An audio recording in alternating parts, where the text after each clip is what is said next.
Friday Night SmackDown took place last night in Buffalo, New York at the KeyBank Center. And you started the show off with a moment of bliss, which has Alexa Bliss hosting. Along with her was her co-host, Nikki Cross, who's also her tag team partner. And they challenged the Kabuki Warriors to a match at WrestleMania. And I don't know if it's going to be a multi-woman match like last year. I assume Natalya, Beth Phoenix can get involved as well. Maybe it's a triple threat. Maybe you add a fourth team. Maybe Mandy and Sonya to make it a fatal four-way. But I do think we'll have a match. It'll probably be on the pre-show, but maybe it's on the main card. Maybe it's like a 5-minute match on the main card. When you have Alexa Bliss out there, you have to say she is insanely hot, and she's wearing all black, and she just looks gorgeous. I see her selfies on Instagram.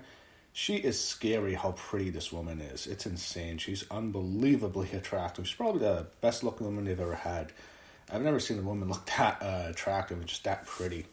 Anyway, she has her guest, the NWO, and what she does is how she introduces them is she brings up the Hall of Fame. She brings up participants in the Hall of Fame, or inductees in the Hall of Fame this year. You have Batista, who gets cheers. You have JBL, who gets boos, actually. You have the Bella Twins, mixed reaction. The NWO, big pop. They come out, and it is Scott Hall, Kevin Nash, no Hollywood Hogan, but you have Sean Waltman. Look, here's the thing. I don't think Waltman should be there. I don't. I think he had his Hall of Fame moment last week. That DX, he definitely deserves to be part of DX. NWO, no. Does anyone when you think of NWO, who do you think of? You think of Hogan, Nash, and Hall. That's it. There was numerous guys in the NWO. The Big Show could have been part of there. Paul White, he was in the NWO for a while. I think he got in there before X-Pac, if I remember. 6-Pac, technically. There was more guys there. It is what it is, I guess. Maybe it's because of the Click connection, but this is the second ring. Nash, Hall, Hogan all get their second rings, actually. So when you had them come out, you had Alexa Bliss ask 6-Pac, what would we call you? 1, 2, 3 Kid, 6, or X-Pac, and then he's X-Pac in WWE. And then she goes to Kevin Nash and she brings up Goldberg and Roman Reigns. And Kevin Nash is the one who ended Goldberg's streak, which was one of the worst that's probably one of the worst moments in WWE history. And that's saying something. Starrcade 98, Goldberg's undefeated. If you thought the way the end of the Undertaker streak was bad, this was way worse. It wasn't as shocking, but it was worse because how they booked it. Goldberg and Nash for the WWE titles in the main event. Scott Hall has like a taser gun, and he or it's a cattle prod. He tases Goldberg, and he gets hit with a jackhammer, and that's it. It was awful. Anyway, Hall responded. It was shocking. It was awful. Shockingly awful. And it's really bad. It's just not good. I like Alexa, but man, this wasn't good. Kevin Nash knows it's bad. It seems like Waltman, and he doesn't want to say it. And Hall looked really bad, I have to say. Oh, man, he looks so bad. Anyway, they come out. They're interrupted by Sami Zayn, Shinsuke Nakamura, and Cesaro. Sami Zayn looks awful. It looks like a complete bomb. And then you have Kevin Nash rip into Sami Zayn, which he should. He says, you look like Seth Rogen if he had diarrhea or something, which is 100% true. Or food poisoning, I forget the joke. But that was 100% true. Sami Zayn looks so bad. The guy looks like a 20-year-old bum with a neck beard and he looks shit. Why is this guy on TV? He looks like absolute shit. Sami Zayn looks like shit, I swear. I hope they all get killed by Strowman Sunday. And then they are about to fight the NWO. Sami Zayn walks away. Him, Cesaro, and Nakamura, they're running away from guys who Scott Hall, who can't move. Kevin Nash, who has the knees are basically going to explode. And you have Sean Waltman, who does not look good either. Oh, but they walk away. They come back. However, Braun Strowman comes out. Strowman goes after them. Cesaro and Nakamura get thrown down. He then goes to Sami Zayn in the ring. He's trapped between the NWO and Strowman. Just walk through the guys who can't move, Sami. What Sami Zayn does is very heelish. He grabs Alexa Bliss. Yes, he grabs the innocent blonde, the cute blonde, and puts her in front of Strowman to get away. He uses Alexa Bliss as a shield. Eventually, Strowman gets so mad because him and Alexa are good friends. He throws the furniture at Sami and swears revenge. So, we're going to get these hands. He says the too sweet with the NWO. So, sets it up. It was all right. I thought you could have had Hollywood Hogan there, but, I guess Hogan... I don't know why Hogan wasn't there. Could he give an explanation? What? Do they not want to show Hogan? But if they dare have the NWO without Hogan, that's just the dumbest thing. But there was no Hogan. Next, you have a tag team match. You have Bayley and Sasha Banks taking on Naomi and Lacey Evans to show Naomi and Lacey walking out. They looked weird. Just looked like from the 1980s with their outfits anyway. Naomi and Lacey come out and have Bayley come out and Sasha gets the big entrance. I don't know what they're doing with Sasha and Bayley. I guess they could go a Fatal 4-Way. That's where I think they're going. I think they're going to do a Fatal 4-Way match. But they had Sasha and clean. Maybe not Naomi. Maybe do a triple threat with Lacey. But I think they should just go Sasha Bayley. If that's my pick, I would just go that. Go Bayley Sasha at WrestleMania. They'll have a very good match. You know they will. They'll do well. But it doesn't look like that. So they're having a match. They beat down. The heels are in control for a while.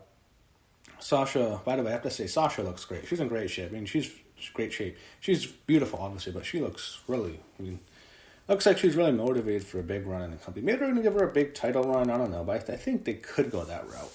However, in this match, the heels, I don't really care about Naomi and Lacey that much. Naomi gets the hot tag. She runs wild. She does a corkscrew plancha. She does a big dive. She's fighting them off. Bayley and Naomi go in for a while, and then how the match ends is Sasha gets the tag. Naomi's going for a split leg and moonsault, but Bayley trips her up. Then Sasha Banks gets Naomi into the ring post, and she gets her down in the Tree of Woe, and then she upside down, she hits a double knee stop in the Tree of Woe onto Naomi, which looked really cool. And then she pins her by locking down both her legs. It was a cool ending. It was a cool ending by Sasha. Sasha gets the win. She needed it, so we'll see what they do if they go Sasha Bayley. I think that's the match to do, but we will see. But a good one for Sasha and Bayley. In the back, Kayla Braxton interviews the New Day. New Day's kind of boring. Just like where they were last time, I'm sure they were a bit disappointed. All the stuff with Kofi Mania. I don't know if that's happening this year.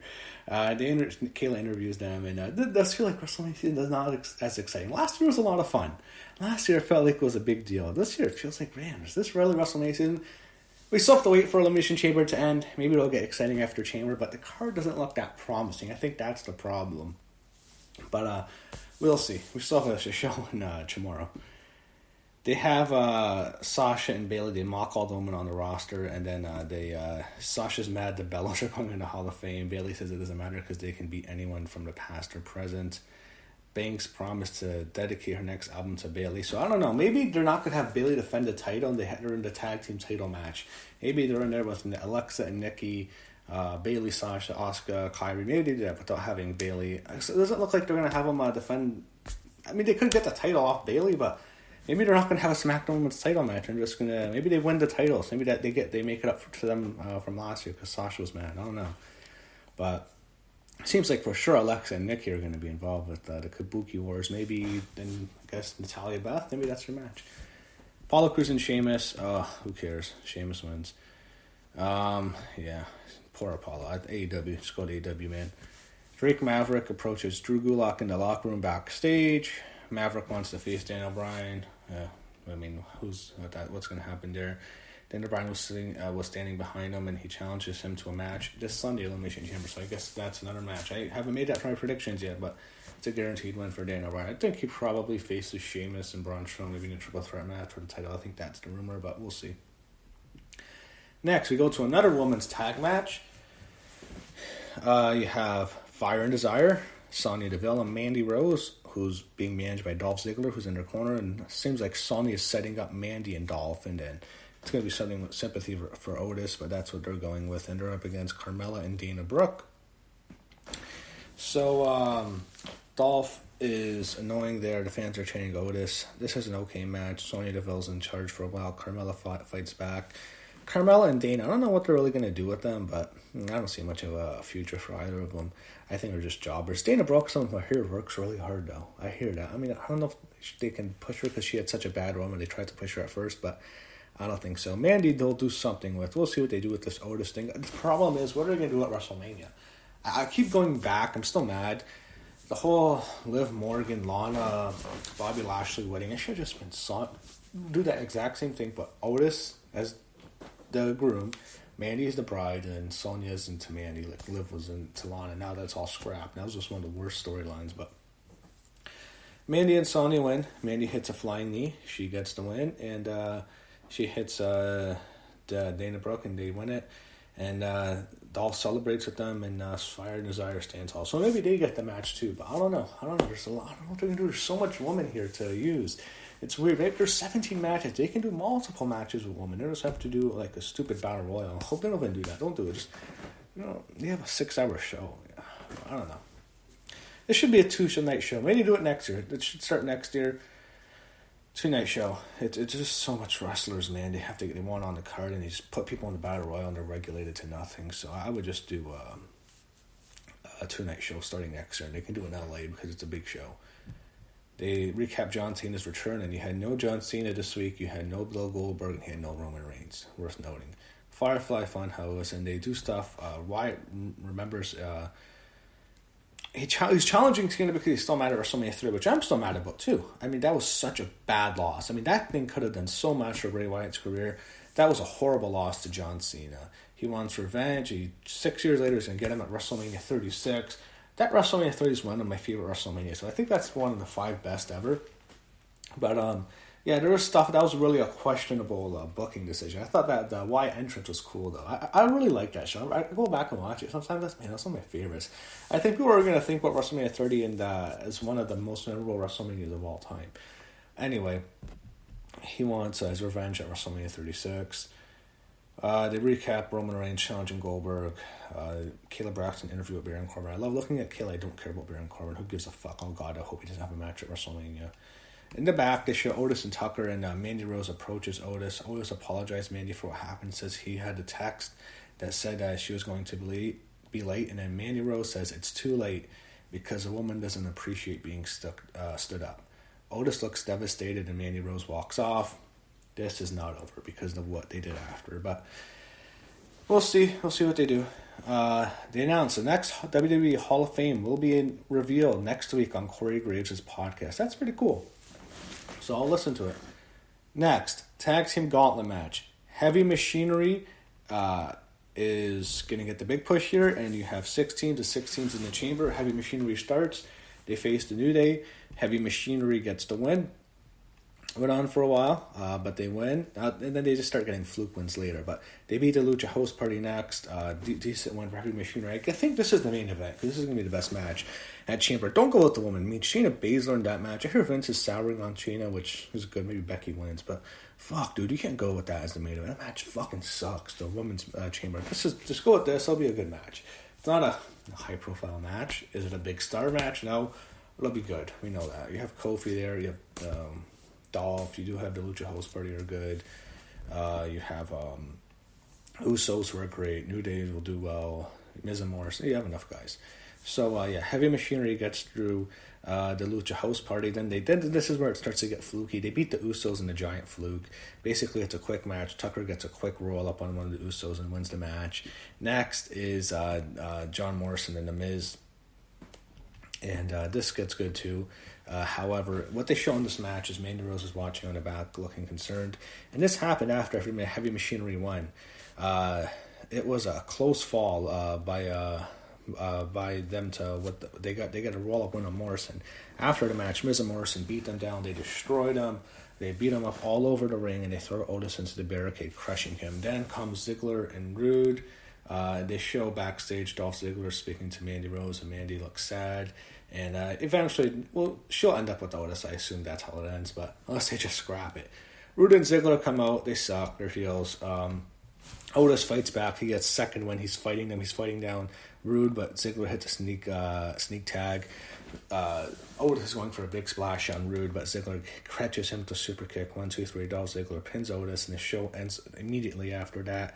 And they're going to continue to build with Otis, Mandy, and Dolph. So that's how the show ended, and I thought it was a decent go-home show for Elimination Chamber, which takes place tomorrow night. And I will give you my review for Elimination Chamber immediately following the show Sunday night. So I'll see you Sunday night, and hopefully we get a good show this Sunday. Chamber is usually a good show. It's usually hard for a show like that to be bad. You do get 2 Chamber matches, but I'm not that excited for either match. However, it's a gimmick match. It could work, and Yeah, we have a show pay-per-view, and that's it. That's the final stop on the road to WrestleMania. After Chamber, we're going full head of steam to WrestleMania, which takes place in 29 days now.